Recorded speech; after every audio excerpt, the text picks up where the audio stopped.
que vocês distorcem a Bíblia quando falam que o sofrimento do inferno não existe? Se a Bíblia fala que haverá choro e ranger de dentes e onde o fogo nunca se apagará. Como duvidar do inferno? Vamos analisar a sua primeira afirmação, de que nós distorcemos a Bíblia. Na verdade, Lucidalva, não estamos distorcendo a Bíblia. O que estamos fazendo é apresentar este assunto partindo de dois pressupostos bíblicos e que são imutáveis.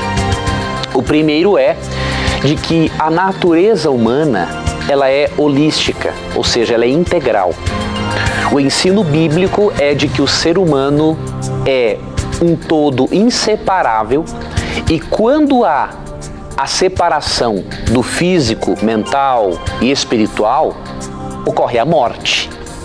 Neste caso, o ser humano deixa de existir porque a Bíblia apresenta uma visão holística do ser humano. Ali em Tessalonicenses 5, 23 e 24, na primeira carta, Paulo diz que todos os aspectos do ser devem ser santificados. E já em 1 Coríntios 15, 51 a 55, aprendemos que a salvação, a redenção final, inclui também a salvação e a redenção do corpo.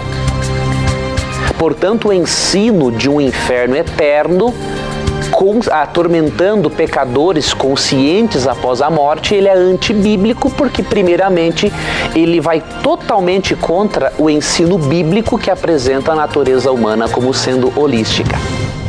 O segundo pressuposto do qual partimos é o de que o juízo final ainda não começou. Sim, o juízo final, momento em que os maus serão castigados no lago de fogo para depois serem destruídos, ele não começou ainda. Então, por exemplo, veja o que diz Atos 17, 31. Pois estabeleceu um dia em que há de julgar o mundo com justiça, por meio do homem que designou, Jesus, não é? E deu provas disso a todos, ressuscitando dentre os mortos.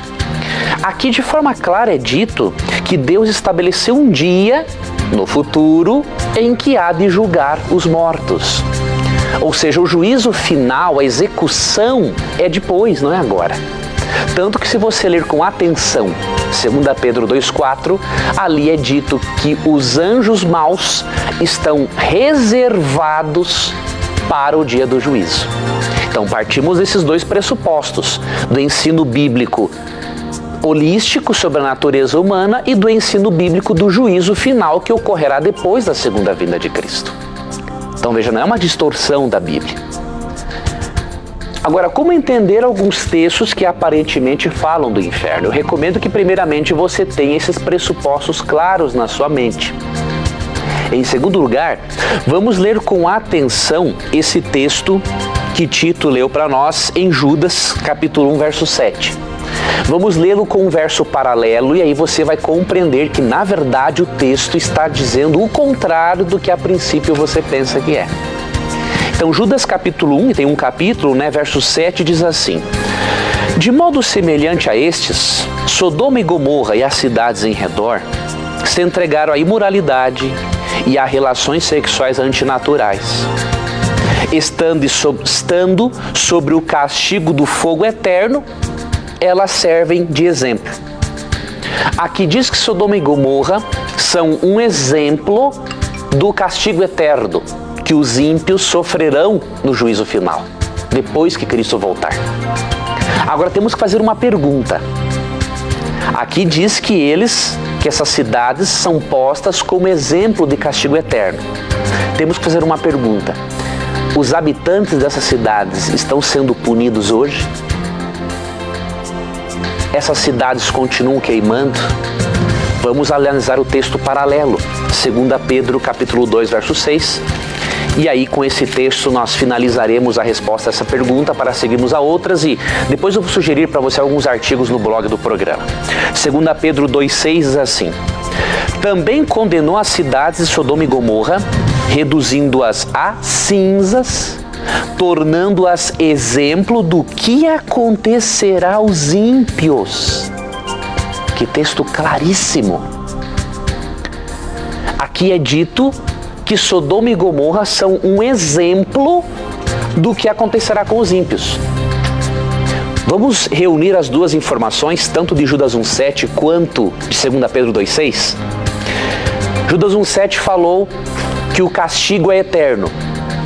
2 Pedro 2,6 afirma que as cidades foram reduzidas a cinzas e que este castigo de reduzir a cinzas é um exemplo do que acontecerá com os ímpios.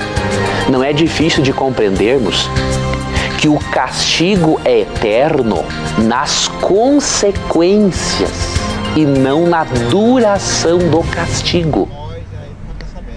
Sendo que Sodoma e Gomorra foram destruídas e reduzidas a cinzas, o texto está nos ensinando que, na verdade, as consequências da destruição do ímpio são eternas, ou seja, ele nunca mais vai ressuscitar, ele passará pela chamada segunda morte.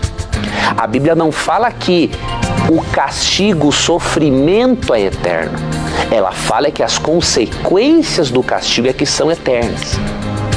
E se o sofrimento dos maus fosse eterno, nós contradiríamos o ensino bíblico holístico sobre o ser humano. O ser humano só pode ter consciência e estar vivo se o corpo, a espiritualidade e a mente, tudo está trabalhando harmonicamente. Então eu recomendo que você se aprofunde nesse assunto, tendo esses pressupostos, e aí você vai perceber que, na verdade, o ensino bíblico, como apresentamos, ele é coerente e não contradiz a palavra de Deus.